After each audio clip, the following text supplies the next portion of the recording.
السلام عليكم ورحمة الله وبركاته حبايب قلبي، يا رب تكونوا بخير. جايلكم بقصة جديدة وبتمنى ان هي تعجبكم. يلا يا حبايب قلبي نصلي كلنا على رسول الله صلى الله عليه وسلم ونشوف قصتنا بتتكلم عن ايه. بس ما تنسوش تعملوا لايك واشتراك في القناة علشان يوصلكوا كل جديد بإذن الله. تبدأ قصتنا بنور وهي بتترجى ابوها ما يرميهاش في الشارع، وبتقوله: يا بابا، ابوس ايدك ما ترمينيش في الشارع. هتستفاد ايه؟ ده انا لحمك ودمك، صدقني والله ما عملت لها حاجة. وانت عايزاني اصدقك بعد اللي انت عملتيه ده كله؟ بترفعي ايدك على مرات ابوك اللي مربياكي؟ اخصى عليك يا نور، ما كانش عشم فيكي يا بنتي. يا بابا والله ما ضربتها، ده بتتبلى عليا، ده عايزاك ترميني في الشارع، هو ده اللي هي عايزاه. هتستفاد ايه يعني لما ارميكي في الشارع؟ رد عليا، هتستفاد ايه؟ ما اعرفش، ما اعرفش يا بابا.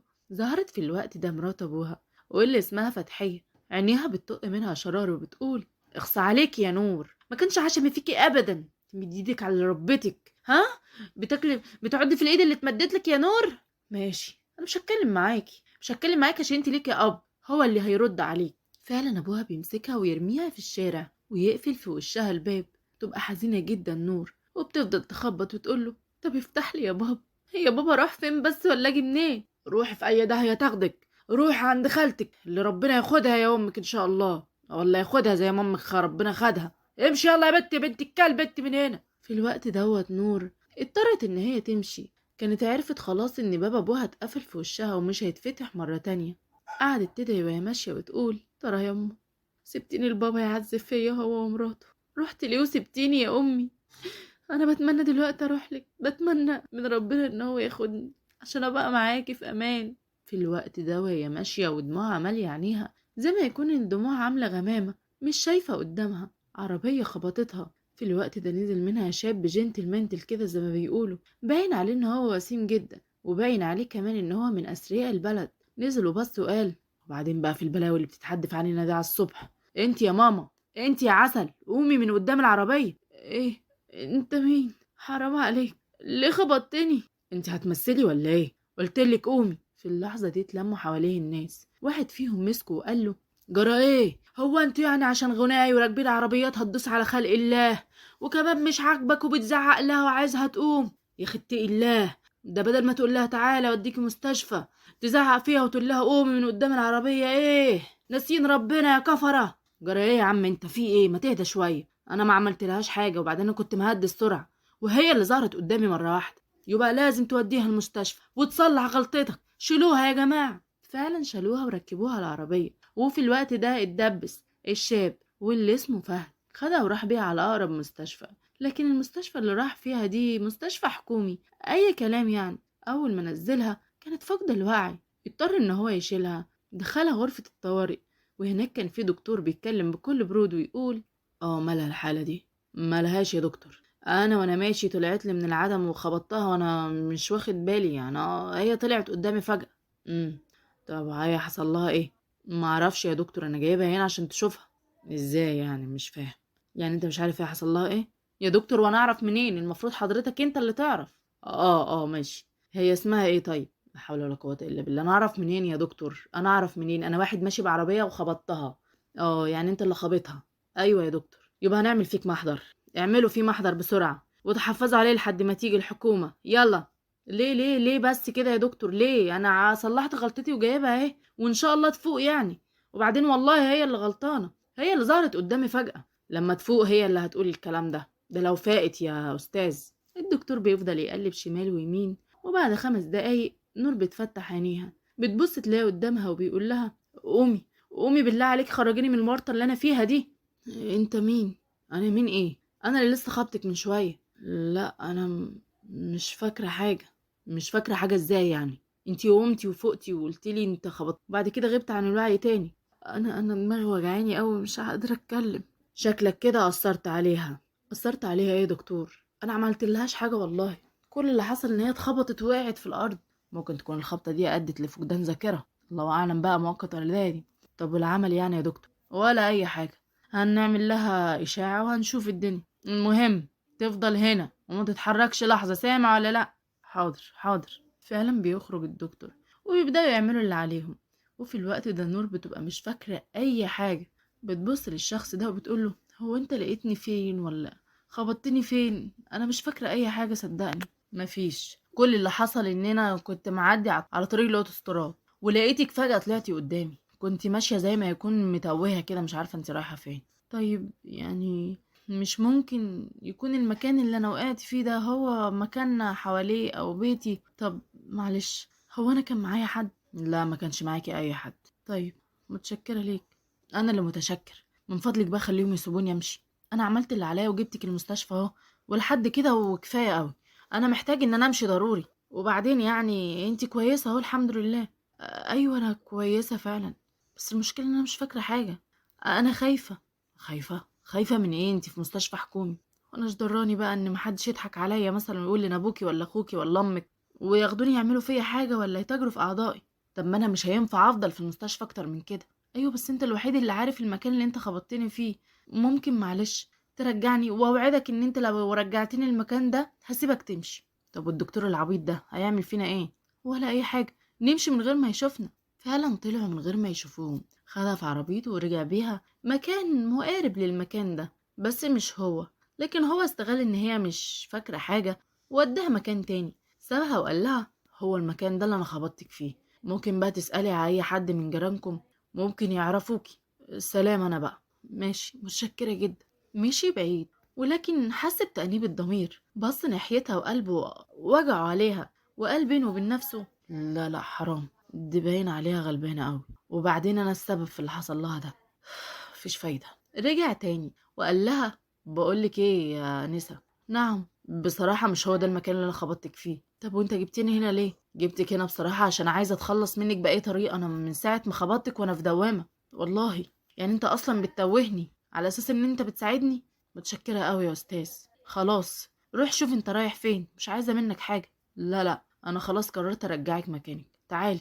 في الوقت دوت ركبت معاه مرة تانية، وراح فعلا بقى المرة دي نفس المكان، نزلها من العربية. لكن أول ما نزلها قرب منها أبوها وكان معدي بالصدفة، قال لها انت يا بنت الكلب، مش قلتلك ما تجيش هنا تاني؟ رجعت ليه برجلك يا بنت الكلب انت؟ ايه ده؟ انت مين؟ انا مين؟ انا ابوك يا كلب يا بنت الكلب. انت ايه اللي بتعمليه هنا ده؟ ها، مش قلتلك غور امشي من هنا ما تجيش تاني؟ انت بابا اكيد يعني. ايوه ابوك يا اختي، مالك عامله نفسك مش فاكره حاجه ولا ايه؟ مالك عامله نفسك عبيطه؟ مفيش حاجة. في الوقت ده غمضت عينها نور، وتقريبا افتكرت كل حاجة، كأنها ما فقدتش الذاكرة ولا حاجة. رجعت لها الذاكرة في لحظة، وافتكرت من طريقة أبوها ومعاملته. قالت له أنا آسفة يا بابا، أنا جيت غصب عني، أنا ماشية، وأوعدك مش هتشوف وشي مرة تانية. فعلا مشيت، لكن الشاب كان شايف كل حاجة من بعيد، واستغرب إن ده يكون أبوها بيعملها بالطريقة دي. راح وراها بالعربية، وقف وقال لها اركبي. ليه؟ انت مش قلت هتوديني المكان وهتمشي؟ روح شوف بقى انت طريقك يا باشا، روح شوف انت طريقك بقى يا بيه، خلاص متشكرة، قلتلك اركبي. ركبت معاه، خدها وطلع بيها على اقرب كافيه، وهناك نزلوا قعدوا يتكلموا. قال لها انتي افتكرتي حاجة؟ اه افتكرت ويا ريتني ما افتكرت. ليه؟ في ايه؟ هو ده فعلا ابوك اللي كان بيكلمك؟ للاسف هو. طب هو بيكلمك كده ليه؟ انتي عملتي حاجة؟ عملتش اي حاجة، كل ده بسبب مرات ابويا، بتعاملني وحش، مخلياني خدامة في البيت وراضية وعايشة، لكن كمان مش عاجبها، تتبلى عليا وبتقول عليا حاجات مش كويسة لابويا عشان يفضل يقلب عليا ويضرب فيا، لحد اخر مرة قالت له ان انا مديت ايدي، وانا ما عملتش كده والله، بس اهو بقى ضربني ورماني في الشارع. ولما رجعت المكان اللي انت وديتني فيه ده وشفته افتكرت كل حاجة. طيب الحمد لله ان انتي افتكرتي اهو. يا ريتني ما افتكرت، ويا ريتني ما قلت لك رجعني، يا ريتني كنت مشيت في الدنيا كده وانا ما اعرفش انا ولا مين ولا بنت مين، كنت كملت حياتي زي ما يكون مولودة من جديد، ولا اني اعيش ذنب ما عملتوش عمري كله، ذنب ان ده واحد قاسي اسمه ابويا. انا كرهت دنيتي دي والله العظيم، كرهتها. يا ريتك كنت موتني بعربيتك يا اخي. ايه ده؟ هو موتك ليه انا؟ وبعدين ما انتي لو متي انا هروح في داهيه، وانا بحب حياتي يا ست وعايزه اعيشها، انا مال انا. بعدين ما تخلينيش اغير فكرتي عنك، انا كنت في الاول فاكرك مزقوقه عليا، لكن دلوقتي عرفت ان انتي مظلومه. ما تخلينيش بقى اغير الفكره واقول ان انتي واحده مضحيه بحياتها بس عايزه تلبسي غيرك.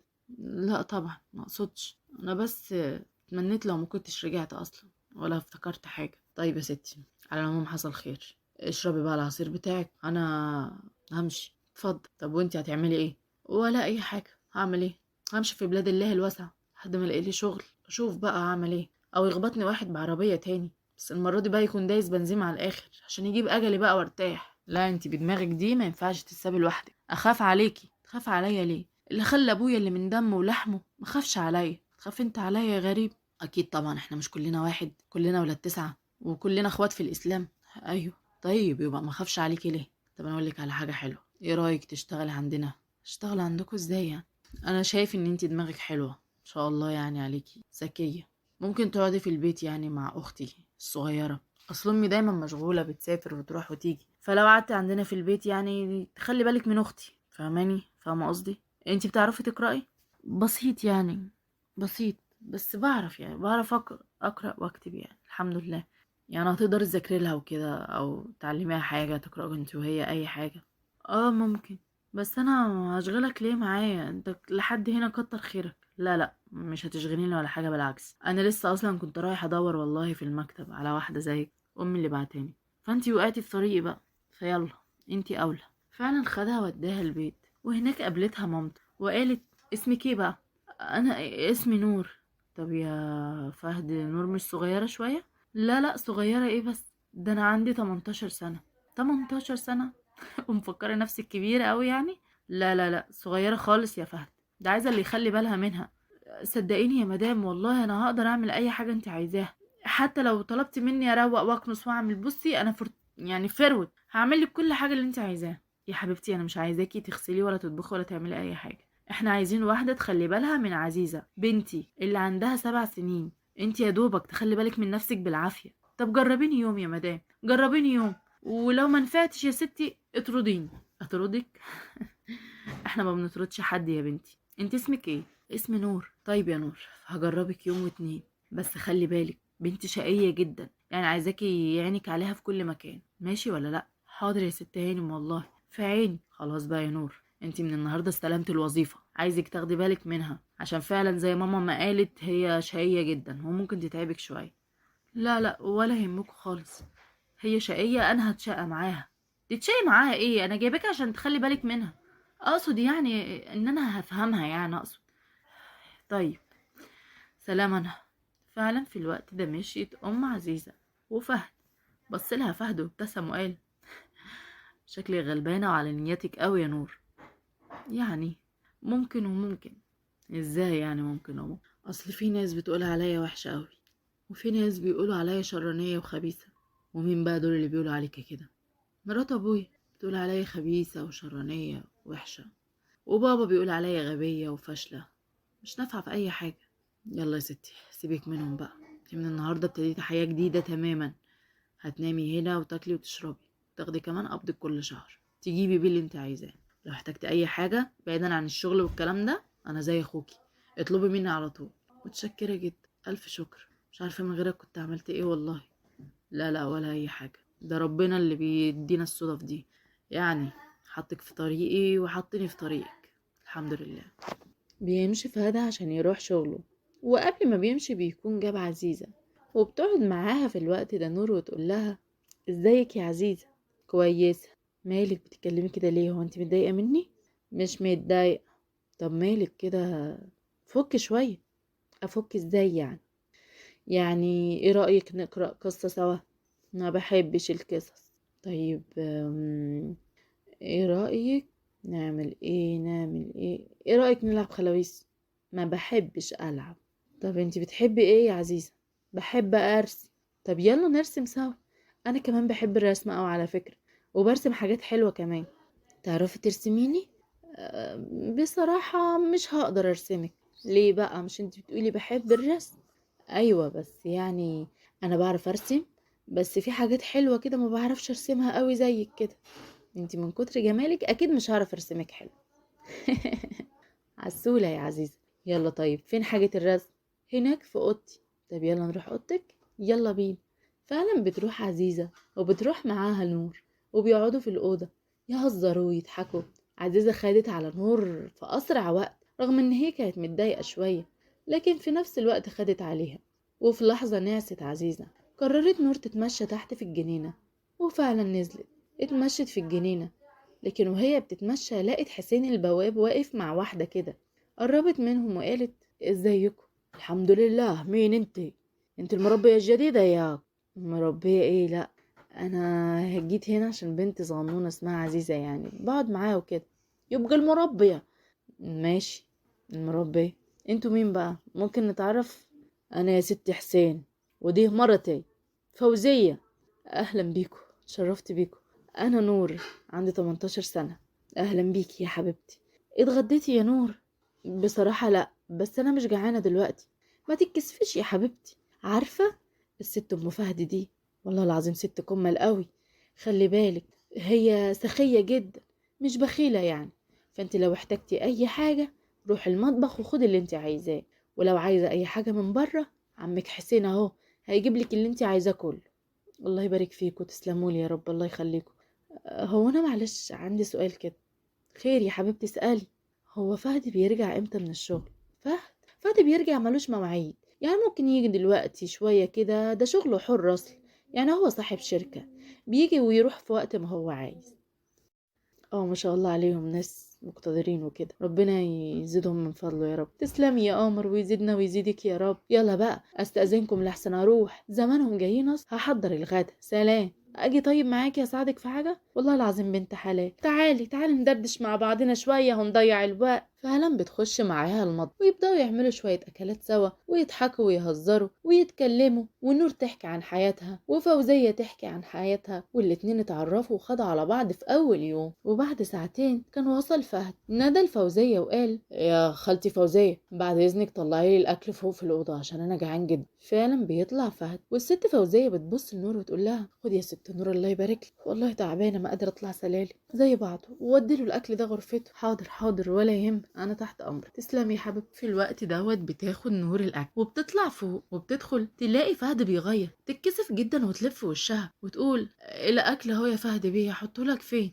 ايه ده ايه ده، انت اتكسفتي؟ طب ثواني. بيلبس قميصه ويقول لها: ادخلي يا نور. دخلت نور، حطت له الاكل على السرير، وهو كمان قاعد على السرير. بص لها وقال: ايه رايك بقى في الدنيا هنا؟ جميله ما شاء الله، ربنا يزيدكم من فضل. تسلمي. شفتي يا عزيزه وقعدتي معاها؟ ايوه لطيفه خالص وكويسه جدا، هي بس عناديه حبتين، لكن والله العظيم عسوله خالص وبتاخد علينا بسرعه، يعني خدت عليا في ثواني. طيب ربنا يوفق ما بينكم. انا عايزه اقول لك ان انت رابع واحده تيجي الشهر ده، وعزيزه بتطفشه. لا لا ان شاء الله مش هتطفشني. هو احنا يعني قعدنا نهزر ونلعب سوا، شكلها كده حبتني يعني ان شاء الله، يعني من غير مقاطعه. ان شاء الله ان شاء الله. بالاذن. رايحه فين؟ مفيش، هطلع بره. تعالي يا نور اقعدي. انت اتغديتي؟ لا بس انا مش جعانه يعني. ايه ده بقى، احنا هنبتديها كسوف كده من اولها. اقعدي كلي معايا. مش جعانه صدقني يا ستي. اقعدي، انا بقول لك اقعدي كلي معايا. انا ما بحبش على فكره كل واحده، بس انا النهارده عشان تعبان قلت الفوزيه تطلع لي الاكل الاوضه، فكويس ان انت جيتي. اقعدي بقى كلي معايا. ماشي. فعلا بتقعد وتاكل معاه. بتاكل وهي مكسوفه. بيبص لها ويقول: على فكره يعني لو انت على اكلك ده هتبقي عامله زي العصايه. ليه؟ اصل بتاكلي اكل نمل، يعني مش معقوله ده اكل بني ادمه. معلش بقى، ما انا قلت لحضرتك اني مش جعان. شكلك مكسوفه. على العموم الحمد لله اكلت شبعت. هنزل انا ابص على عزيزه، كون انت خلصتي براحتك. فعلا بيسيبها ويطلع، وفعلا نور بتبقى جعانه جدا وما بتصدق ويخرج، وبتفضل تاكل بايديها واسنانها لحد ما بتشبع وبتملى بطنها. بتخلص وتشيل الصينيه بسرعه قبل ما يجي، لانها مخلتش عليها فتفوته واحده عشان يعني ما بقاش منظرها وحش قدامه. ونزلت الصينيه المطبخ وطلعت الجنينه تبص على فهد كانها عايزاه يبقى موجود حواليها في كل مكان. استغربت نفسيها وقالت: جرائيه نور، مالك كده مترقباه؟ عايزه تبص عليه دايما، تبقي مبسوطه لما بتبقي جنبه. انسي يا ماما وشيلي من دماغك الكلام العبيط ده، عمره ما هيبقى ليكي ولا هتبقي ليه. اكيد يعني مش هيبص لواحده زي. في الوقت ده بتدخل من باب الجنينه بنت عسوله جدا، شياكه ايه واناقه ايه وجمال ورق. اول ما بتدخل بتبص وتدي شنطتها لنور وتقول لها: خد الشنطه دي طلعيها فوق اوضه فهد. قولي لي هو فهد بيه موجود؟ موجود. طيب طلعي لي الشنطه زي ما قلت لك. حاضر. لسه هتمشي لقيت فهد بيبص لها ويقول: ايه يا نور رايحه فين؟ مفيش، الست هاني ما قالت لي طلع الشنطه دي في اوضه حضرتك. هو انت اي حد يقول لك على اي حاجه تسمعي كلامه كده يا نور؟ ايه يعني عادي، مش مشكله. لا طبعا مش عادي، ما تاخديش اوامر من حد هنا غير مني انا وماما بس. حاضر. اديها شنطتها. ردت في الوقت ده البنت واللي اسمها لؤى وقالت: جرائيه فهد، هو انت بتتكلم معايا كده ليه؟ وبعدين يعني هي دي مين دي عشان ما تسمعش كلام؟ ولا مين ولا مش مين يا لؤى؟ في ايه؟ خير؟ إيه اللي رماك علينا الساعات؟ في واحد برضو يكلم بنت خالته كده بالطريقه دي؟ يا ستي بنت خالتي بنت عمي، قولي في ايه؟ خير؟ تنسي اللي انت عملتيه اخر مره وجايه بكل برود كمان وتتامري وتتحكمي في بيتنا 100 مره مره قلتلك هتخشي البيت ده يبقى تحترمي قوانينه وعاداته، سامعه ولا لا يا لؤى؟ حاضر يا فهد، ما تزعقش كده، بعدين انا ما اقصدش يعني، وبعدين هي مش خدامه يعني تعمل اللي انا اطلبه عادي. لا يا ستي مش خدامه، هو انت بالنسبه لك كل الناس خدامين؟ الله، جرى ايه يا فاطمه؟ قلت لك ما تزعقليش كده. ازعق لك براحتي، وتفضلي بقى من غير ما ترد، البيت ما فيهوش حد. يلا انا جايه لك انت يا فهد. عايزه ايه يا لؤى؟ عايزه ايه؟ سامحني يا فهد، انا عارفه ان انا غلطت في حق، وعارفه كمان ان انا ما كانش ينفع اعمل كده، بس والله انا مش عارفه اقول ايه. ما انت عشان مش لاقي حاجه تقوليها يا لؤى، اللي بيني وبينك كانت دبله وخلاص، قلعتيها، مش عايز بقى لا اشوفك ولا اتكلم معاك. حتى يا سيدي لو كان بيني وبينك دبله زي ما انت انا بنت خالتي، يعني المفروض حتى لو جيت بيتك تعاملني احسن من كده، تيجي بيتي باحترامك وادب فوق راسي، لكن تنسي اي حاجه كانت بينا. سامعه ولا لا يا لؤى؟ وعلى الاقل يعني المفروض ما تجيش البيت ده الفتره دي بالذات، خاصه بعد اللي انت عملتيه. خلاص قلبك اسود للدرجه دي؟ مش قادر تنسالي؟ طب انا اسفه يا سيدي، سامحني بقى ونرجع تاني زي زمان.